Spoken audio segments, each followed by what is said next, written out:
দেখার চেষ্টা করছি ওহমস ল কী জিনিস, দেখার চেষ্টা করছি কেভিএল কী জিনিস, কেসিএল কী জিনিস, আর ভোল্টেজ ডিভাইডার ল। সো আজকের টপিকটার ভিতরে কারেন্ট ডিভাইডার ল এবং ইকুইভ্যালেন্ট সার্কিট অ্যাড করে দিব। জিনিসটাকে আমি একটু ধাপে ধাপে আরেকবার একটু রিভিউ করে দিয়ে যাব যে কীভাবে হয়। দেখো এখানে শুধু আমি যদি গল্প করে চলে যাই, তোমাকে প্র্যাকটিস না করাই, তাহলে কোনোদিনও তুমি এই সার্কিট পারবে না। সো আজকের কাজ হবে আমি যেন ধাপে ধাপে সার্কিটগুলো সলভ করে তোমাকে দেখাই, ঠিক আছে? সো ওহমস ল ভদ্রলোককে আমি একটু রিভিউ করে দিই। সে কী বলছিল, একটা কন্ডাক্টরের ভিতর দিয়ে কারেন্ট কিভাবে যাচ্ছে বা কারেন্ট কতটুকু যাবে বা কারেন্ট যেতে কিসের উপর নির্ভর করছে সেই কথাটা বলছে। সো সে বলছে যদি এখানে একটা রেজিস্টিভ বা একটা লিনিয়ার এলিমেন্ট হয়, এই লিনিয়ার এলিমেন্টের ভিতর যে কারেন্টটা যাচ্ছে সেই কারেন্টটা always proportional to applied voltage across that resistor. সে বলছে এই রেজিস্টরের অ্যাক্রসে যে পরিমাণ ভোল্টেজ অ্যাপ্লাই করলাম সেটার প্রপোর্শনাল হবে হচ্ছে কারেন্ট হচ্ছে এই রেজিস্টরের ভিতর দিয়ে। So V proportional to I, এই কথাটা সে বলে গেছে ওহমস ল। এবং এখান থেকে এই প্রপোর্শনালিটি কনস্ট্যান্ট যখন আমি তুলে দিচ্ছি, ধরো তুমি একটা রেজিস্টর নিয়ে এসো ল্যাবে, তুমি এখানে ভোল্টেজ একবার 0 দিচ্ছ, একবার 1 দিচ্ছ, একবার 2 দিচ্ছ, একবার 3 দিচ্ছ, এবং সাইমultaneously তুমি যখন 1 দিয়েছো তখন কারেন্ট কত মেজার করেছো, 2 দিয়েছো কারেন্ট কত মেজার করেছো। এভাবে আমি একটা ডাটা টেবিল তৈরি করতে পারি। সো এখানে ভোল্টেজ, এখানে current. So 1 something x1, so 2 something x2, 3 something x3, এরকম করে আমি ডেটা নিতে পারি না, যে ভোল্টেজ চেঞ্জ করলাম, ডেটা মেজার করলাম, কারেন্ট মেজার করলাম। এবং এই ডেটাগুলোকে যদি আমি গ্রাফিক্যালি প্লট করি, এই ডেটাগুলোকে যদি আমি গ্রাফিক্যালি প্লট করি, সো এদিকে থাকবে ভোল্টেজ, এদিকে থাকবে কারেন্ট। যখন 0 ভোল্ট তখন অবভিয়াসলি এটা 0 থেকেই শুরু হবে। সো এটা অবভিয়াসলি অরিজিন থেকেই স্টার্ট হবে। অরিজিন থেকে যেহেতু এটা প্রপোর্শনাল, স্ট্রেট লাইন হবে, ভোল্টেজ বাড়বে কারেন্ট বাড়বে, ভোল্টেজ বাড়বে কারেন্ট বাড়বে। সো ওহমস এভাবেই আগে এক্সপেরিমেন্টটা করে দেখেছে এবং দেখেছে এটা লিনিয়ার।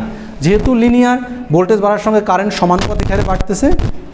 সো সে এই গ্রাফটা তখন ড্র করতে পারছে, অথবা এই গ্রাফ ড্র করে ওই কনক্লুশনে সে পৌঁছাইছে। শুরুতে সেই গ্রাফ ড্র করছে, ড্র করে সে বলছে যে এটা তো একদম প্রপোর্শনালি বাড়তেছে, so V proportional to I, এটা সে এক্সপেরিমেন্ট করে বের করছে। এটা দিয়ে আমি এই রুলসটা আমি অনেক জায়গায় বের করতে পারি আমি।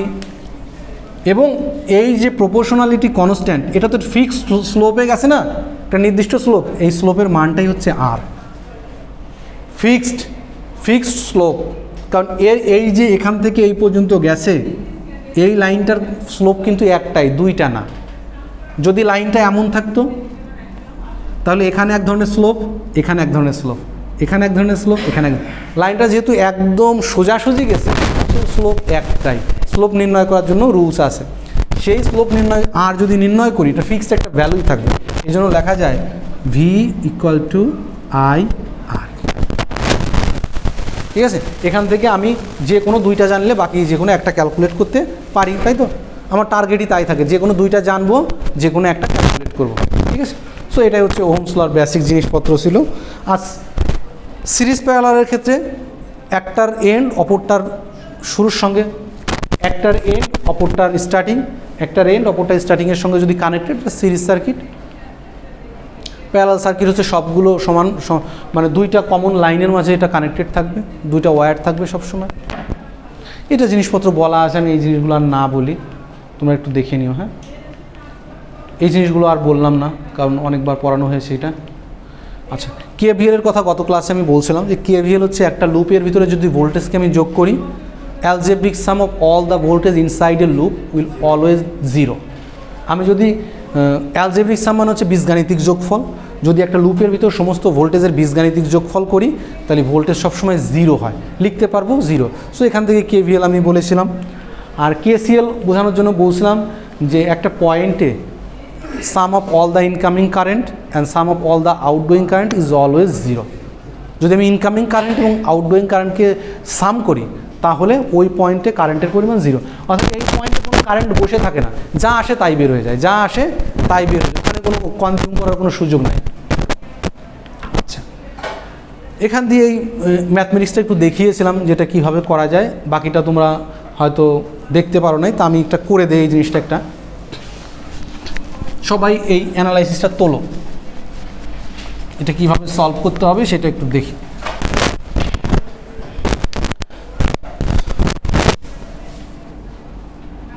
সবাই ড্র করো, সার্কিট ড্র করতে পারতে হবে, খাতার ভিতরে যেন না দেখি সার্কিট ড্র করতে পারো নাই, যা বাবা ড্র করে ফেলবা।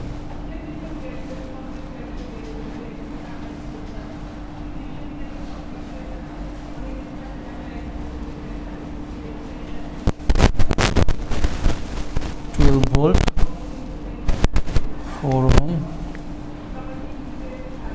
2V0 4 volt মাইনাস প্লাস, ঠিক আছে, এদিক দিয়ে কারেন্ট যাচ্ছে I। সো আমাকে বের করতে বলছে find V0, so find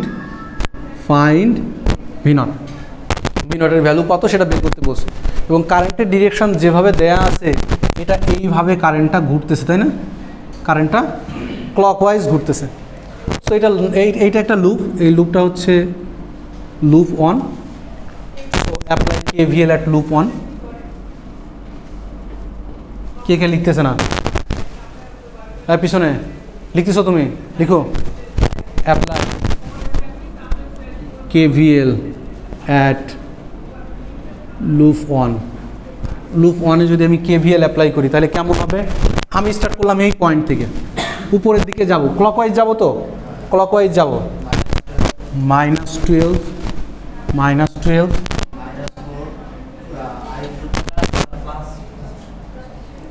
plus 4I। So আমি ভোল্টেজটা আগে ধরে নাও না, এখানে হচ্ছে V, সো প্লাস V, আমি সাইন দিয়ে দিয়েছি, plus 2V0 minus 4 minus V0 equal to 0। সন্দেহ আছে? এটাতে কোনো সন্দেহ আছে? হ্যাঁ, এই ইকুয়েশনটা লেখায় কোনো সন্দেহ আছে কারোর? -12 প্লাস V, ওই 4 ওহমের এগেনস্টে ভোল্টেজ ড্রপ আমি ধরে নিয়েছি V, এবং তার প্লাস মাইনাস সাইন আমি দিয়েছিলাম, ঠিক আছে না। তারপর হচ্ছে প্লাস 2V0, ওটার একটা dependent source, plus 2V0 minus 4 plus minus V0 equal to 0। Sir এখানে বের করবো তো V0 বের করতে গেলে আননোন রয়েছে V, স্যার বের হচ্ছে না তো, আননোন আমার বের করতে বলছে V0, আর কিছু বের করতে বলছে, অ্যান্ড ফাইন্ড I, ওই যে I বের করতে বলছে, V0 এবং I বের করতে বলছে,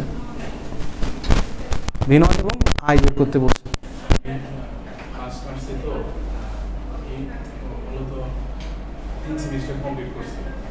কে ট্রান্সফার করছো? হ্যাঁ হ্যাঁ হ্যাঁ,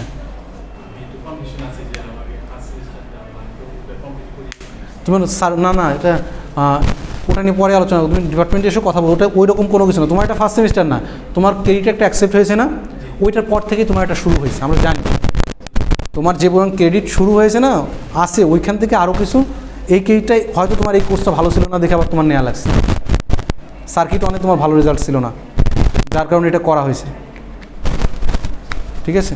তো তুমি ডিপার্টমেন্টে গিয়ে আর কথা বলো, ঠিক আছে, যে তারা কীভাবে কী ম্যানেজ করছে। তোমার এটা এমন না যে তুমি 3 সেমিস্টার করার পরে তোমার আরও 6টা করতে হবে, এমন না, আমাদের হিসাব আছে তোমাকে কীভাবে বের করতে হবে, ঠিক আছে। সো এখানে যদি V এর কথা বলি, V কত হবে? V হচ্ছে 4I। সো বেটার আমার আগে V0 বের না করে আগে I বের করা, এটা হচ্ছে পারফেক্ট হবে। আগে V0 বের করতে গেলে আমার ঝামেলায় পড়বো, এই V এর মান যখন এখানে বসাবো তখন 4I, আবার তো V0 এবং I মিললো না, তো বের হবে না তো। সো আগে আমি চেষ্টা করি আইটাকে বের করার। সো V এর ভ্যালু পেলাম, V0 সমান কত? V0 এটা শিখছো?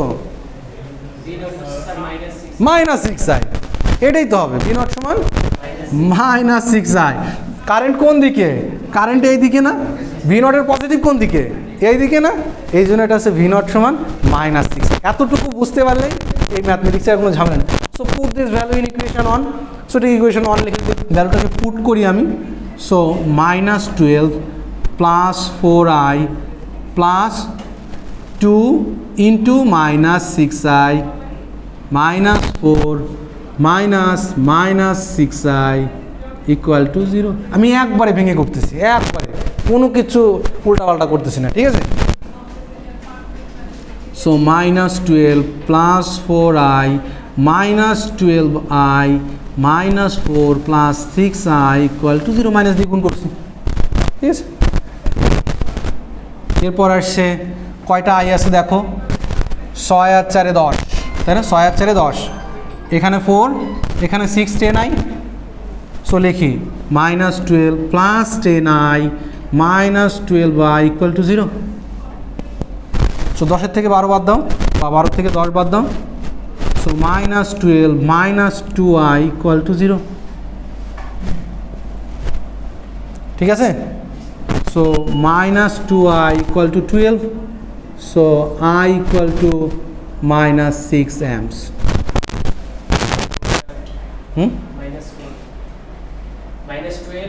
ও শিট, এটাকে যোগ করা হয়নি। সো -16, সো এটা হচ্ছে -16, এটা হচ্ছে আমার -16, এখানে হচ্ছে +16, সো এখানে হচ্ছে -8 amps। সো আয়ের মান হচ্ছে -8 amps। তাহলে ভি নটের ভ্যালু কত এখন? ভি নটের ভ্যালু হচ্ছে -6 ইন্টু -8, 6 8 48 ভোল্ট আছে। তো আনসার হচ্ছে ভি নট সমান 48 ভোল্ট, আই সমান -8 অ্যাম্পস। এই -8 অ্যাম্পস বলতে বোঝাচ্ছে যে কারেন্টটা যেভাবে ধরেছি তার উল্টা দিকে হবে, ঠিক আছে। এই করে দিয়েছে, প্রসেসটা বোঝা গেছে।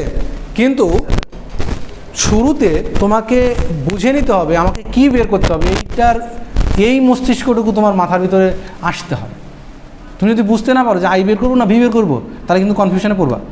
তোমাকে to the point very specifically তোমাকে বুঝতেই হবে যে আমাকে এখানে আই বের করতে হবে আগে। ডান? ইয়েস।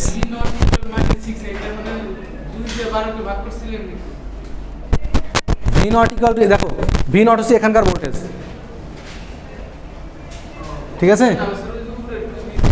এই যে এইটার ভোল্টেজ ওখানে ডিপেন্ড করছে না, এই জন্য ভি নটের ভ্যালুটা তো এখানেও বসাইছি। তো ডিপেন্ডেন্ট সোর্স না, ডিপেন্ডেন্ট সোর্স, এর সঙ্গে তো ভি নট আছে। ভি নট যেখানে যেখানে আছে সেইখানেই আমি ভি নট বসাবো, ঠিক আছে। সো ভি নট এই দেখো 2 ইন্টু -6i, কারণ ভি নট তো ওখানে আসেই। এখানকার ভোল্টেজ এখানকার ভোল্টেজের উপর নির্ভর করে। এখানকার ভোল্টেজ কমলে বাড়লে ওখানকার ভোল্টেজ কমে বাড়ে, এই জন্য ভোল্টেজ কন্ট্রোল ভোল্টেজ সোর্স, এটার নাম হচ্ছে ভোল্টেজ কন্ট্রোল ভোল্টেজ সোর্স। ডান? বিরক্ত হলে হবে না কিন্তু, সার্কিটন বিরক্ত হলে হবে না, ধৈর্য সহকারে যা বলবো তা শুনতে হবে। এটা হচ্ছে একটা ডিপেন্ডেন্ট সোর্স, বলছি তো ওই শেপটা ডিপেন্ডেন্ট সোর্স, ওই শেপের ভোল্টেজ কিসের উপর নির্ভর করতেছে? ভোল্টেজের উপরে। এই জন্য voltage control voltage source. KVL use করছি, যেখানে যেখানে ভি নট আছে সব জায়গায় ভি নট পুট করে দিছি, সোজা হিসাব। সলভ হয়েছে তো? ডান। আচ্ছা, এই জিনিসগুলো দেখিয়েছিলাম, তোমরা আবার একটু দেখে নিও। আচ্ছা, এখন আসি ভোল্টেজ ডিভাইডার ল, যেটা কতদিন একটু বোঝাচ্ছিলাম। আমি কিন্তু একটা রুলস শেষ করে গেলাম, এই রুলসের কোটিখানুক ম্যাথমেটিক্স আছে। যদি তুমি চেষ্টা করো কোটিখানুক ম্যাথমেটিক্স বের করা যাবে, আমি চাইলেই বানাইতে পারি এটা। এই রুলসটার ইমপ্লিমেন্টেশান তোমার ভালো করে পারতে হবে। যদি ইমপ্লিমেন্টেশান তুমি না বোঝো, আমি রুলস শিখাই দিলাম, এখন দায়িত্ব হচ্ছে তুমি প্র্যাকটিস করে নিজেকে ঝালাই করে নেওয়া। রুলস একদম ইজি, অবভিয়াসলি সেটা দিব তোমাকে আমি। ডান? আচ্ছা, এখন আসি voltage divider law. So what is voltage divider law and where it is applicable? Voltage divider law কোথায় অ্যাপ্লিকেবল? Series circuit. কেন সিরিজ সার্কিটে voltage divider law applicable?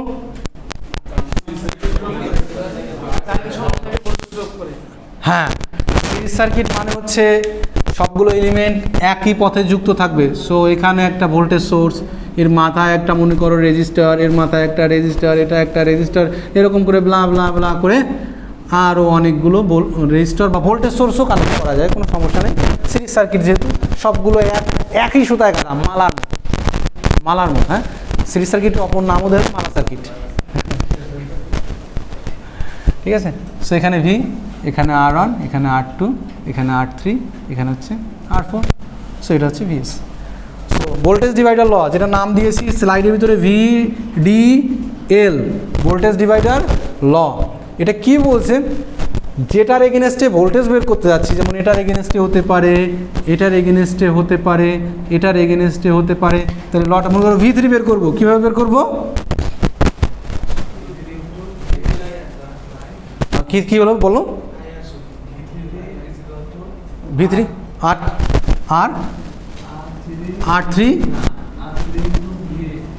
R3 into VS, তারপর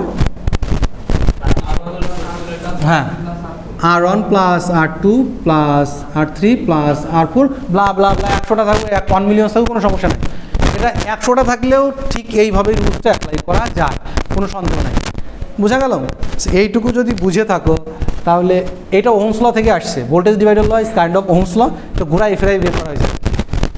আচ্ছা, তাই যদি বুঝে থাকো এইটাতে বলতো V0 ভোল্টেজ কত হবে? V0 ভোল্টেজ কত হবে? Find the voltage V0 using voltage divider law. 4 volt. So V0 সমান হয়েছে 2 divided by 4 plus 2, supply voltage কত? 12। So 24 divided by 6, so 4 6 24, V0 24 volt. তোমরা বুঝে গেছো ভোল্টেজ ডিভাইডার ল কী জিনিস? ঠিক হ্যাঁ। আচ্ছা, এইবার আসি কারেন্ট ডিভাইডার ল।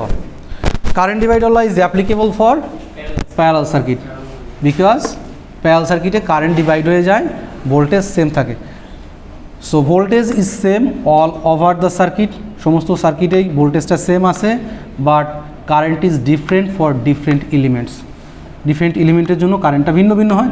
সো এইখানে ওই এলিমেন্টগুলোর কারেন্টটা বের করা মাঝে মাঝে প্রয়োজন হয়ে পড়ে, তখন কীভাবে বের করব? তখন কারেন্ট ডিভাইডার ল দিয়ে ব্যবহার করব। But here is the trick. So current divider law is only applicable for only 2 parallel branches. তুমি যদি কারেন্ট ডিভাইডার ল অ্যাপ্লাই করতে চাও তাহলে সেখানে 2টার বেশি প্যারালাল ব্রাঞ্চ থাকা চলবে না, 2টার বেশি পথ থাকা চলবে না।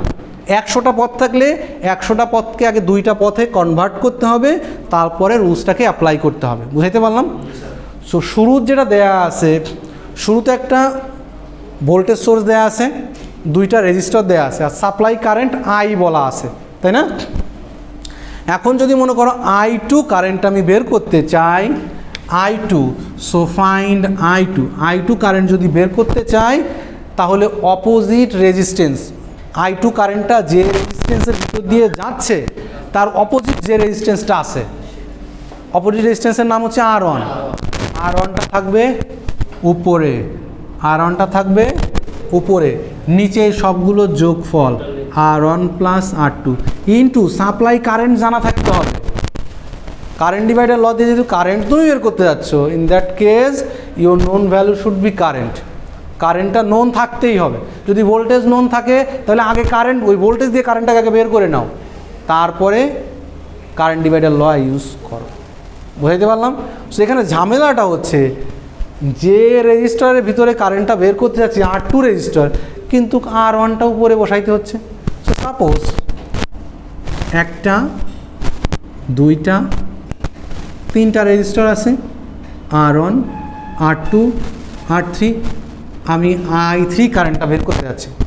I3 কারেন্ট যখন বের করব, I3 যখন লিখব, so opposite resistance should be up. 2টা আছে, 2টার তাহলে অপোজিট কোনটা আমি জানি না, আই ডোন্ট নো। 2টা একবার দিতে পারবা? তুমি দিতে পারবা? R1 ইন্টু R2, আমি বলছি একটাই বসানো যায়। হ্যাঁ, এইটাই হচ্ছে খেলা, যে 2টা বা 10টা যাই থাকুক, যেটার ভিতর দিয়ে কারেন্ট বের করতে বলছে ওটাকে রেখে দাও, রেখে দিয়ে বাকি যতগুলো আছে সেগুলোকে কনভার্ট করে একটা বানাও। এটা হচ্ছে প্যারালাল সার্কিট। প্যারালাল করার অপশান হচ্ছে IREQ equal to 1/R1 plus 1/R2। যদি একটু মনে রাখতে পারো তাহলে এটা ডিরেক্টলি লেখা যায় REQ সমান R1 into R2 divided by R1 plus R2। ওইটা করে দেখো, এইটাই আসে। বুঝাইতে পারলাম? সো দুইটা করে ইকুইভ্যালেন্ট করো। বোঝা গেছে? সো যতগুলো ব্রাঞ্চ থাকবে সবগুলো ব্রাঞ্চকে 2টা ব্রাঞ্চে কনভার্ট করবা, কনভার্ট করার পরে তারপরে এই রুলসটা অ্যাপ্লাই করবা। বুঝতে পারছি? আমি অ্যাপ্লিকেশনে যাব? সন্দেহ আছে কারোর পিছনে? পরীক্ষায় করা লাগবে কিন্তু এগুলা। আচ্ছা, এইবার আসি। তোমরা আমাকে জিনিসটা সলিউশন আগেই দেওয়ার দরকার নেই, তোমরা আমাকে বলবা, মানে একটা অ্যানালাইসিস দেখার পরে তোমার মাথার ভিতরে কিছু বুঝতে হবে যে এই প্রবলেমটাকে আমি কিভাবে সলভ করতে পারি, তার প্রথম স্টেপটা আমার কি হওয়া উচিত সেটা মাথায় আসতে হবে। যে প্রবলেমটা এটা আমি সলভিং স্টার্টিং করব এই স্টেপ দিয়ে। আমি বললাম এটা হচ্ছে আমার একটা circuit, find current I3, I4, I2 and I. So how will solve?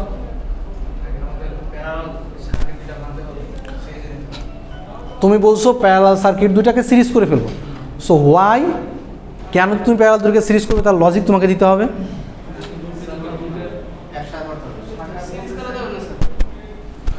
ও বলছে যে স্যার প্রথম কথা হচ্ছে ও এই দুইটাকে এক করে ফেলবে, এই দুইটাকে এক করে ফেলবে, তা না হলে এইটা আমি বের করতে পারবো না।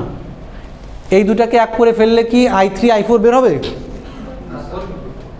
হ্যাঁ, তাহলে তোমার কথাটা হওয়া উচিত এইরকম যে স্যার আমি যদি এখানে কারেন্ট ডিভাইডার ল অ্যাপ্লাই করতে চাই, in that case I have to find this current value.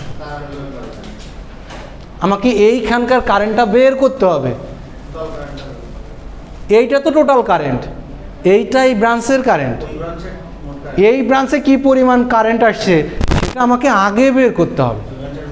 তাহলে এই ব্রাঞ্চের কারেন্ট যদি বের করতে হয় তাহলে এখান থেকে সবগুলো ব্রাঞ্চে একটা করে দাও, একটা করে দিয়ে কারেন্ট বের করো।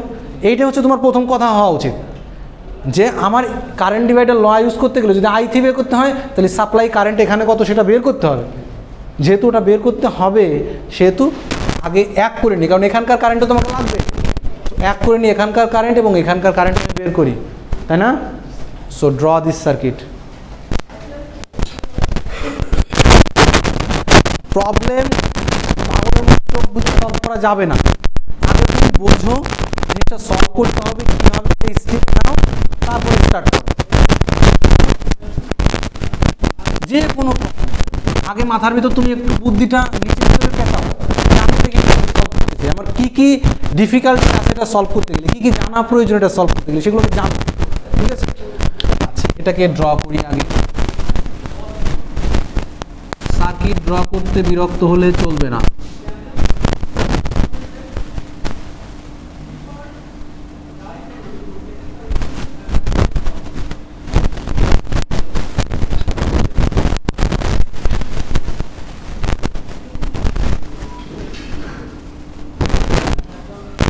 So 10 ohm, 40 ohm, 20 ohm, 30 ohm। এখানে একটা কারেন্ট সোর্স ছিল, সেটা হচ্ছে 20 অ্যাম্পিয়ার, সেটা হচ্ছে 20 ampere. This current is I3, this current is I4, this current is I2, this current is I1। ঠিক আছে, সো এটার স্টেপ অন, এটার step on, step on. Step অনে কি করব? প্যারালাল করব। সো 10 প্যারালাল 40, ঠিক আছে, কত হয়? 10 ইন্টু 40 ডিভাইডেড বাই 50। বুঝা গেল? সো কত হচ্ছে? 400 ডিভাইডেড বাই 50, সো 8 ওহম। আরেকটা হচ্ছে 20 parallel 30, so 20 parallel 30, so 20 into 30 divided by 50 কত হয়?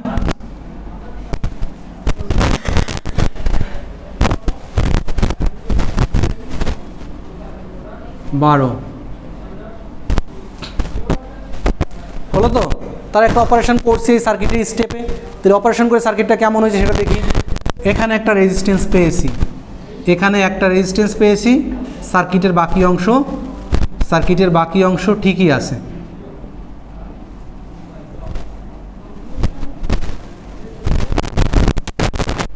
ঠিক আছে, এখানে হচ্ছে আমার 8 ওহম হয়েছে এই সার্কিটটা, এখানে হচ্ছে 12 ওহম হয়েছে। সো এই কারেন্টের নাম দিয়ে হচ্ছে আই নট দিলাম, নাম দিলাম I not. So I naught সমান কত হবে তাহলে?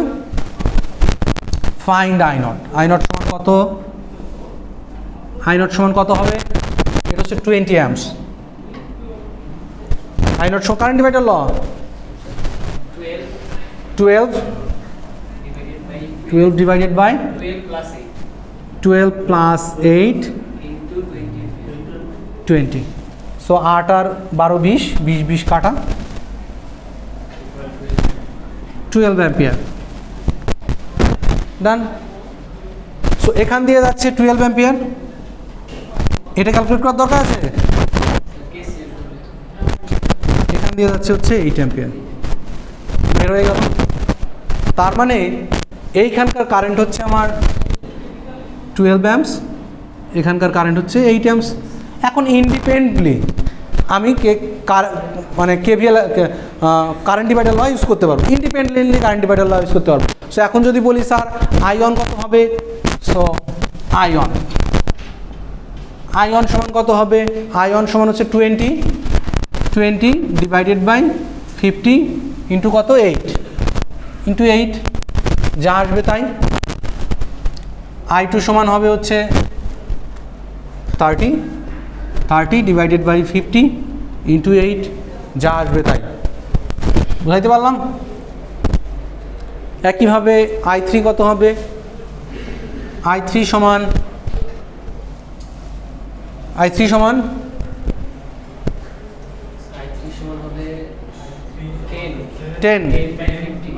10 বাই 50 ইন্টু 12। I4 সমান 40 ডিভাইডেড বাই 50 ইন্টু 12। এগুলো সব অ্যাম্পসে, লিখতে হবে, এগুলো সব অ্যাম্পিয়ারে। সো 4টা বের করতে হবে, 4টা পেয়ে গেছি। ডান। সোজা না? একদম ইজি। আপনি যদি একবার বুঝে যান তাহলে আর আপনার কোনো প্যারা নেই।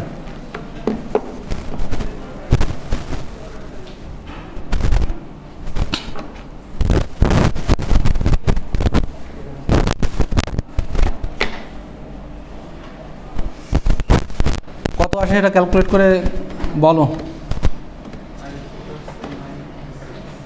কত? সো এটা আসছে হচ্ছে 9.6 অ্যাম্পস। তারপর I3 আয়ন আসছে 3.2 অ্যাম্পস। তারপর I2 4.8 অ্যাম্পস। I3 2.4 অ্যাম্পস হয়ে গেল। এতটুকু যদি বুঝে থাকো তাহলে পরবর্তী সার্কিটে আসো।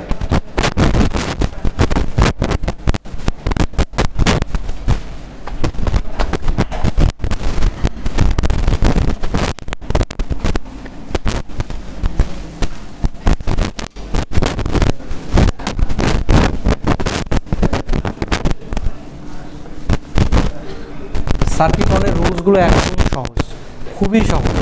রুলসগুলো কোথায় অ্যাপ্লাই করব সেই জায়গাটা ইনস্ট্যান্টলি ওই জায়গাটা খুঁজে বের করাটা হচ্ছে কাজ। এখন 2.3 অন, এটাকে সলভ করতে চাই। কি করতে হবে?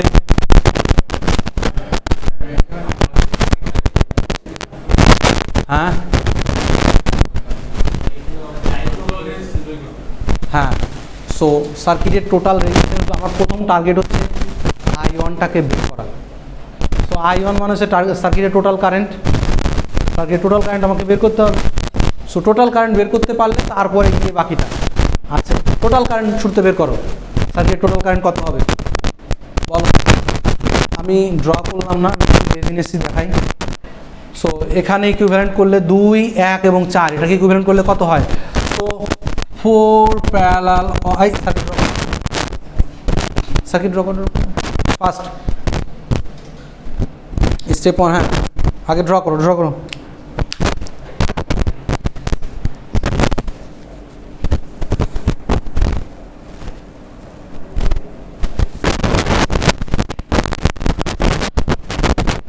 আমি ড্র করি, নাহলে স্যার তো ড্র করে।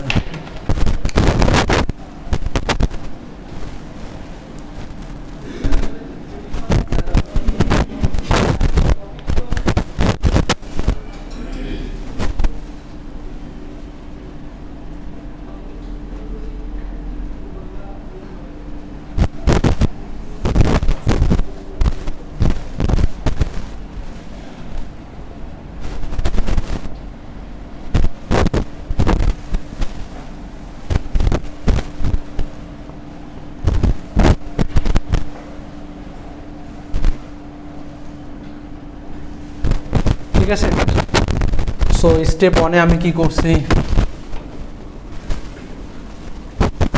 আমি 4 প্যারালাল 1 প্যারালাল 2 করছি। ঠিক আছে, এটা করলে কি হয়, এটা করলে শুরুতে 4 × 1 ডিভাইডেড বাই 5, তাই না? 4 × 1 ডিভাইডেড বাই 5 হওয়া উচিত না? এটা কত হয়? দুইটা করে করো, তাহলে সুবিধা হবে। হ্যাঁ, 0.8। আচ্ছা, তাহলে 0.8 প্যারালাল 2 ক্যালকুলেট করতে হবে। ঠিক আছে, এটা করলে কত হয়? 0.8 × 2 ডিভাইডেড বাই 2.8 কত হয়? এই ক্যালকুলেটার ফার্স্ট। এত সময় লাগবে কেন? সময় লাগলে একটা সার্কিট সলভ করতে 10 দিন হবে। ফার্স্ট ফোন দিয়েই করো, সমস্যা নেই।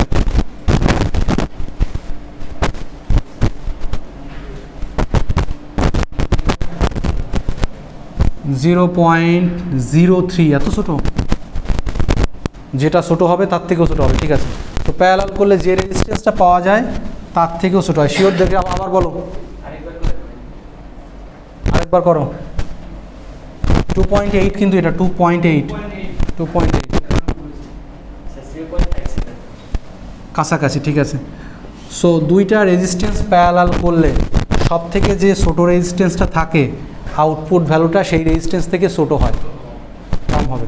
ঠিক আছে, সো তাহলে ওই সার্কিটটা এখন আমি কীরকম দাঁড় করিয়েছি, ওই সার্কিটটা আমি এখন এই রকম বের করেছি। ঠিক আছে, সো এখানে হচ্ছে 40 ভোল্ট, এখানে হচ্ছে 3 ওহম, এখানে হচ্ছে 0.57 ওহম। আমার মূল টার্গেট হচ্ছে এই I1 কারেন্টটা বের করা। ঠিক আছে, so I1 current, so I1 কারেন্টের ভ্যালু কত হবে বলো, ওহমস ল। I1 কারেন্ট কত হবে? তুমি পিছন থেকে বলো, I1 কারেন্ট কত হবে? I1 কারেন্টের ইকুয়েশন কীরকম লিখবো পিছন থেকে? I1 কারেন্ট কত হবে বলো এখন, একদম পিছনে মাওলানা। I1 কারেন্ট কত হবে বাবারে? Ohm's law.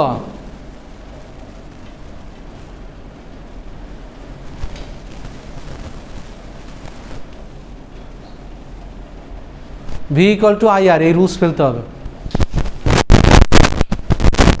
এইটাও যদি তোমাদের চিন্তা করতে হয় তাহলে কিন্তু তুমি বিপদ করবে সার্কিটে। তো আমার সার্কিটের কারেন্ট বের করতে হবে, তাই না? সোজা হিসাব, যদি সার্কিটের কারেন্ট আমাকে বের করতে হয় তাহলে সার্কিটের টোটাল রেজিস্ট্যান্স কত এবং ইনপুট ভোল্টেজ কত, এটা জানতে হবে আমাকে। কি জানতে হবে? এই জিনিসটা যদি তুমি না জানো তাহলে তো তুমি বের করতে পারবে না। আমি বের করতে বলছি কারেন্ট, সার্কিটের টোটাল রেজিস্ট্যান্স তোমাকে জানতে হবে। সার্কিটের টোটাল রেজিস্ট্যান্স কত? 3.57। সার্কিটের সাপ্লাই ভোল্টেজ কত 40।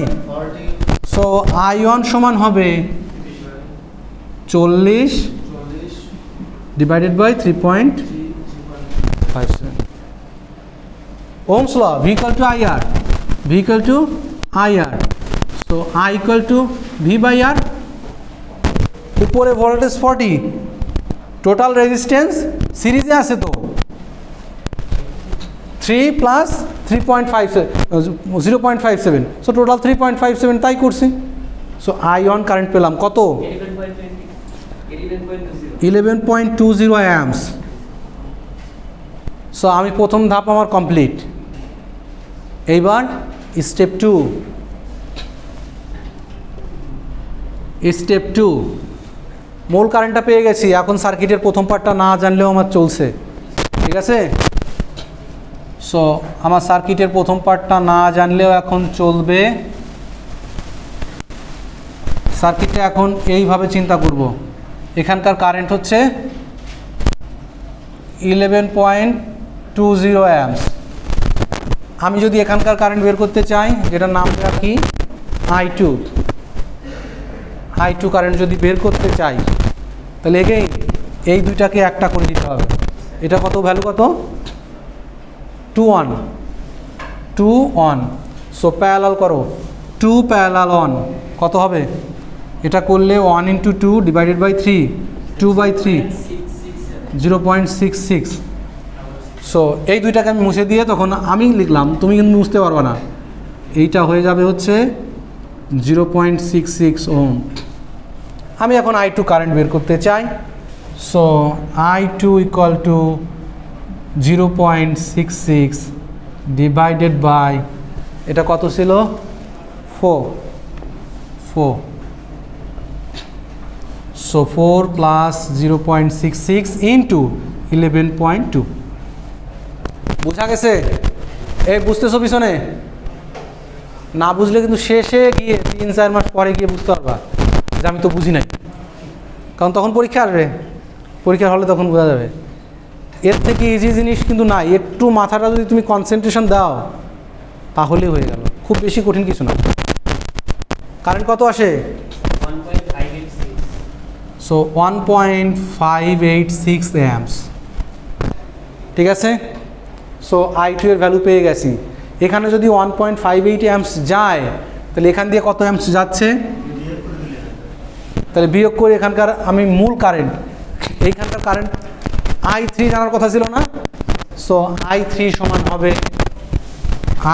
সমান হবে 11.20 মাইনাস 1.586, কত হয় 9.613 অ্যাম্পিয়ার। আমি যেহেতু I3 এখন জানি, I4 এবং I5 বের করতে পারবো না। সো I4 এবং I5 বের করার উপায় হচ্ছে, এখন এই স্টেপগুলো কিন্তু তুমি মনে না রাখতে পারলে আমার দোষ নেই, আমি কিন্তু মুছে করবো, মুখেও করবো। I5 সমান হবে 1/3 ইন্টু 9.613। I5 কেন এটা লিখলাম, I5 এর অপোজিট রেজিস্ট্যান্স হচ্ছে 1, তার নিজের resistance 2, so 1/3 into I3 current কত ছিল 9.613, কারেন্ট কত হয় 6.408, কেন 9.613কে 3 দিয়ে ভাগ করলে 6 হয়,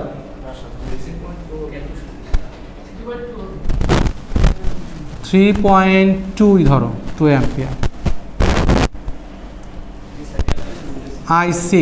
I6 এর ভ্যালু কত হবে 2 ডিভাইডেড বাই 3 ইন্টু 9, এটা ক্যালকুলেট না করে বিয়োগ করেও দেওয়া যায়, সো I6 সমান হবে 9.613 মাইনাস 3.2, কত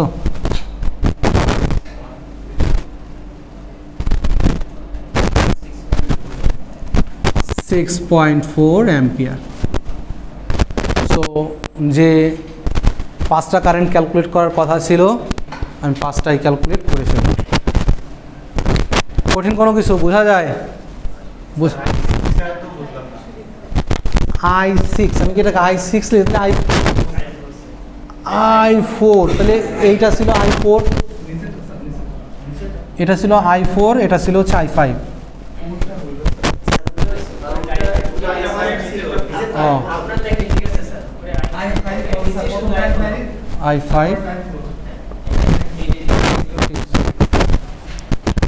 হলো এবার। সো কারেন্ট ডিভিশন রুলের অ্যাপ্লিকেশন তো বোঝা গেল কীভাবে করতে হবে। এটা জাস্ট হচ্ছে বড় সার্কিট করার সময় কখনো এরকম ইজি জিনিস থাকে না, তখন অনেকগুলো রুলস একবারে অ্যাপ্লাই করতে হয়। আমি তোমাকে ভোল্টেজ ডিভিশন রুল শিখালাম, কারেন্ট ডিভিশন রুল শিখালাম, কেভিএল শিখালাম, কেসিএল শিখালাম।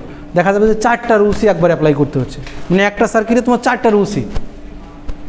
সো ওই সময় তোমার একটু জন্য একটু টাফ যে আমি এখন কীভাবে করব, কোনটা আগে করব কোনটা পরে করব। আচ্ছা, এটুকু যদি হয়ে যায় তাহলে আমি ইকুইভ্যালেন্স কিভাবে করে, ইকুইভ্যালেন্স তো তুমি জানোই কিভাবে করে, কিন্তু ইকুইভ্যালেন্স সার্কিট ক্যালকুলেট করার সময় আমি জানি যোগ করে প্যারালালি 1/Req দিয়ে করে, কিন্তু this is not that easy. এটা যতটা ইজি, সার্কিট ড্র করার সময় এত জটিল সার্কিট তোমাকে দিবে তুমি ধরতেই পারবে না কোনটা প্যারালাল কোনটা সিরিজ। এইটা হচ্ছে টাফ। সিরিজ প্যারালাল করার অসুবিধা নাই কোনো, তুমি জানো এটা কি, কিন্তু যে সার্কিটটা তোমাকে সলভ করতে দিবে ওই সার্কিটের কোনটা সিরিজ আছে কোনটা প্যারালাল আছে এটাকে প্রথমে আইডেন্টিফাই করাটা একটু টাফ। তো শুরুতে একটা ইজি একটা এক্সাম্পল দেই। এইটা ধরো, এইটা আমি এক লাইনে ইকুইভ্যালেন্ট করতে পারি, তুমি এক লাইনে ইকুইভ্যালেন্ট করতে পারো, এখানেই কোনটা সিরিজ কোনটা প্যারালাল আছে, ঠিক আছে? সো সেইটা আমি একটু বোঝানোর চেষ্টা করি। উপরের সার্কিটটা সলভ করা যাবে না? যাবে তো? আচ্ছা, আমি ট্রাই করব সব সময় যেখান থেকে ইকুইভ্যালেন্ট বের করতে বলবো তার অপোজিট থেকে কমানো শুরু করব। হ্যাঁ, যেখান থেকে ইকুইভ্যালেন্ট করতে বলবে তার অপোজিট সাইড থেকে শুরু করব ইকুইভ্যালেন্ট করা। ডান? সো আমার বের করতে বলছে সার্কিটের এই দিক থেকে যদি আমি দেখি তাহলে টোটাল বাধা কতটুকু আছে, মানে সার্কিটের টোটাল বাধা ইজ ইকুইভ্যালেন্ট রেজিস্ট্যান্স, সার্কিটের টোটাল বাধা ইজ ইকুইভ্যালেন্ট রেজিস্ট্যান্স। সো এখান থেকে যদি হয় আমি এদিক থেকে শুরু করব, ঠিক আছে? এ পাশ থেকে শুরু করব, দেখা পিছন দিক থেকে, পিছন দিক থেকে দেখতে পাচ্ছি 5 আর 1 সিরিজে আছে। সো আমি লিখতে পারি 5 আর 1 সিরিজে আছে, লিখতে পারি না? এই কথাটা লিখতে পারি তো? আচ্ছা, যদি লিখতে পারি তারপরে এসে দেখো 6 আর 3 প্যারালাল আছে, প্যারালাল করে 3-এর সঙ্গে সিরিজ আছে, 3-এর সাথে সিরিজ আছে, তারপরে এই দুইটা মিলে প্যারালাল আছে। আমি কি ভেঙে করব নাকি একবারে করব? একবারেই করা যায়, তাহলে আমি এভাবে করি, এভাবে করি, এর সঙ্গে প্যারালাল থাকবে, এর সঙ্গে প্যারালাল থাকবে, কি প্যারালাল থাকবে? 2 + 5 প্যারালাল 3, 5 প্যারালাল 3, ঠিক আছে? বোঝা গেল কোনটা? ও 3 প্যারালাল 6, হ্যাঁ আমি ওইটা হয়তো লেখা বুঝতেছি না, হয়তো এরকম হচ্ছে 3 প্যারালাল 6, হ্যাঁ 3 প্যারালাল 6 করলাম, এর সঙ্গে 2 সিরিজ আছে, তার ওভারঅল 2টা ব্রাঞ্চ প্যারালাল আছে। ডান? শেষ? আচ্ছা, এরপরে গিয়ে বাকি যে কয়টা আছে এটা তো প্যারালাল করলাম, এর সঙ্গে বাকিগুলা সিরিজে আছে, এর সঙ্গে বাকিগুলা সিরিজে আছে, +4 + 8। এই এক লাইনে করে দিয়ে বাকি ক্যালকুলেশন করা যাবে না? এখন ক্যালকুলেশন করো। এখানে 5 আর 1 6 প্যারালাল, এটাকে একটু ভেঙে করি, 2 6 × 3 9, ঠিক আছে? এটাও 2 হয় 18, সো এটাও 2, সো এটাও 2, ঠিক আছে? এইটা হচ্ছে সেম 8 আর 4 12, ঠিক আছে? 4 আর 6 প্যারালাল, 6 × 4 10 + 12, সো কত আসছে? 2.4 + 12, এটা কত আসছে? 14.4। এটা 2 + 2, এইটাকে প্যারালাল করছি, এটাকে প্যারালাল করলে হয় 6 × 3, আমি মাঝে এক লাইন করে মুছে দিছিলাম, /9, 3 × 18 divided by 9 equal to 2। So এটাকে মুছে দিয়ে 2 লেখা যায়, তাই আমি 2 লিখেছি। তোমাকে শুরু থেকে আমি এটা শুরুর ক্লাসে তোমাকে একটা চ্যালেঞ্জ দিয়ে দিলাম যে তুমি একবারে পারো কিনা। যদি না পারো, ইন দ্যাট কেস একবার সিরিজ করো, করে দিয়ে সার্কিটটা ড্র করো, আবার প্যারালাল করো। মানে সার্কিটটা এরকম হওয়া উচিত ছিল আমার। প্রথম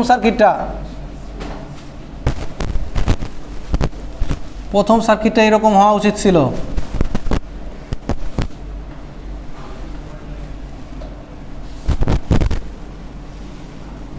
ওই দুটাকে সিরিজ করছি না, এই যে করছি তো, এটা হচ্ছে প্রথম সার্কিট। এই দুটাকে সিরিজ করলে হয়েছিল কত? 6। ডান। এর পরের সার্কিটটা হওয়া উচিত কি? এই দুটাকে প্যারালাল করে ফেলবো।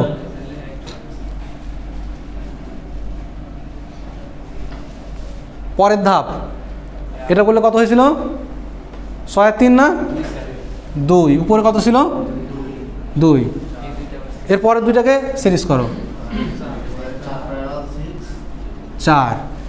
এর পরের ধাপ এই দুইটাকে প্যারালাল করো, প্যারালাল করলে 2.4। সবগুলো এখন সিরিজ করো। আমি ওইটাই এক লাইনে করছি।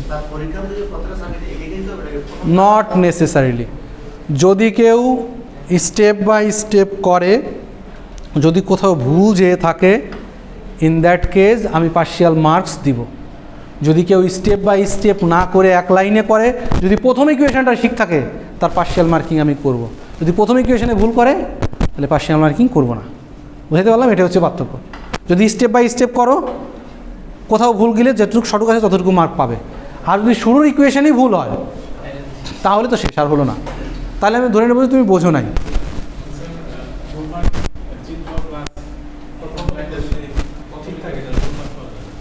রেজাল্ট যদি ঠিক থাকে তাহলে ফুল মার্কস পাওয়া যাবে। রেজাল্ট যদি ঠিক না থাকে তাহলে কিছু মার্কস কেটে দেওয়া হবে।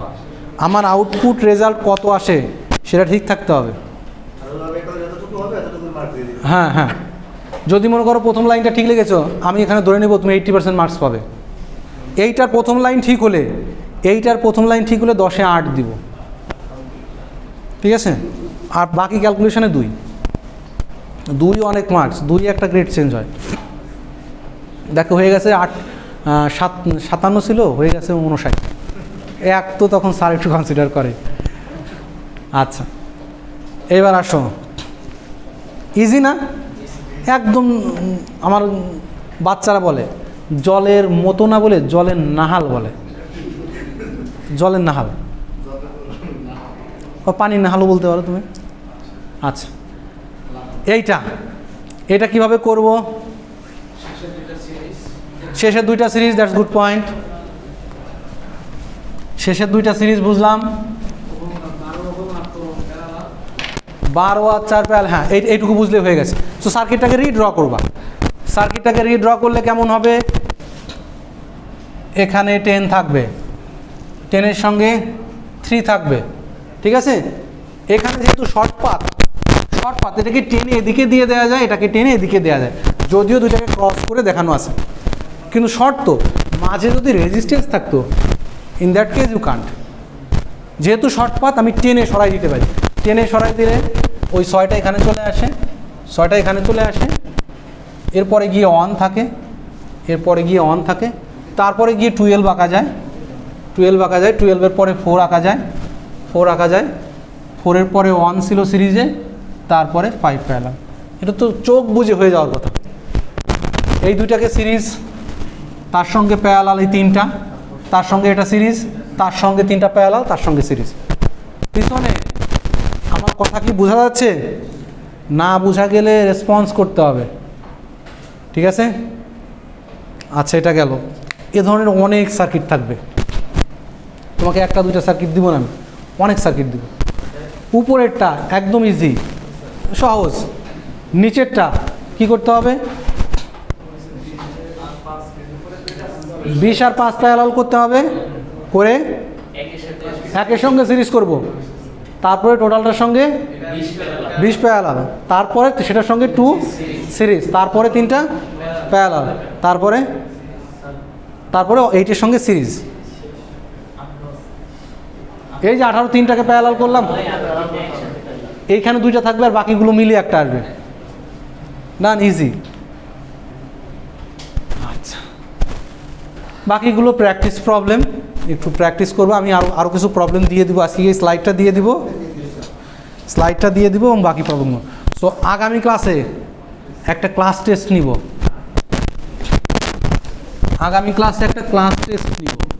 তোমরা পড়ো কি না, নতুন নতুন এসে পড়ছো কি না সেটাকে একটু টেস্ট করার জন্য, ঠিক আছে? সেই ক্লাস টেস্টটা হবে হচ্ছে আমার KVL, KCL, voltage divider law, current divider ল,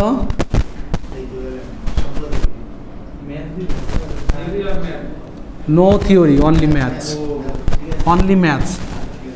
একটা, দুইটা, তিনটা, চারটা, পাঁচটা টপিকের ভিতরে আমি দুইটা টপিকের ভিতরে দিব, ঠিক আছে? 10 মার্কস।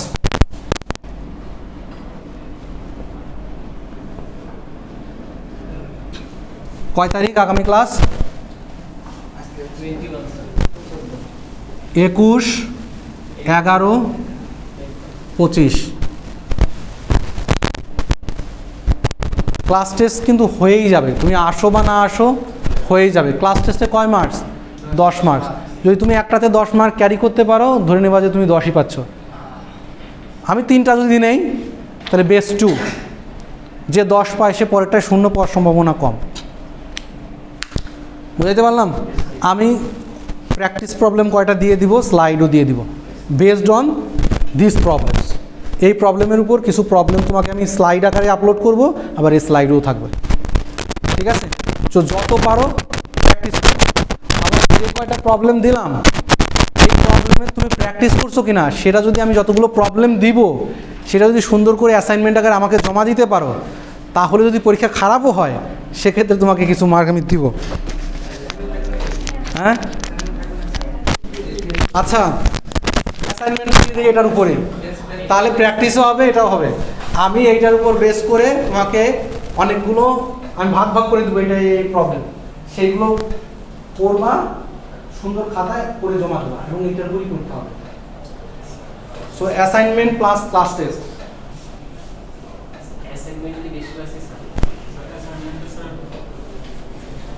এইটার অ্যাসাইনমেন্টেরই ক্লাস টেস্ট হবে, মানে অ্যাসাইনমেন্টেরই ক্লাস টেস্ট হবে। সো তোমার তো প্র্যাকটিস করতেই হবে। প্র্যাকটিস করতে গেলে তোমাকে এই স্লাইডে যেটা আছে সেটা তো থাকবেই, আমি বাইরে থেকে আরো কিছু প্র্যাকটিস প্রবলেম দিবে স্যার। আর বই যদি না কিনে থাকো বই কিনে ফেলো, কারণ বইয়ের ভিতরে অনেক কিছু সলিউশন পাওয়া যায়। স্যার বই তো আমাদের আছে, বই থেকে ফলো তো এই যে বইয়ের প্রবলেম নাম্বার বলে দেওয়া আছে, 2.15। হ্যাঁ, নোট খাতায় নোট করানো, সেটা করে আমাকে জমা দেবে, ঠিক আছে? তোমার যেহেতু নোট খাতা, আমি দেখে তোমাকে ফেরত দেব। তোমার নোট খাতা না,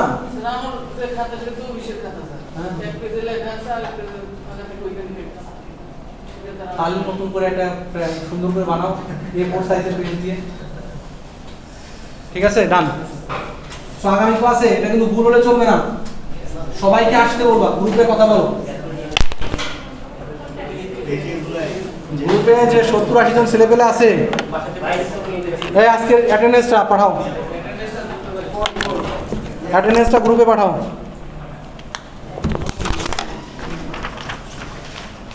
ঠিক আছে, তাহলে আগামী ক্লাসে দেখা হচ্ছে এবং সবাই প্র্যাকটিস করে আসবে, সবাই যেন পারো। আমার গ্রুপে পাঠাও।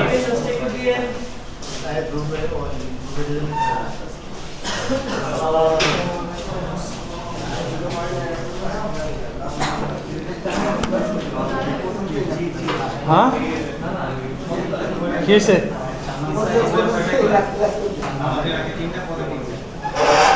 এখন ম্যাথ ক্লাস করতেছে না?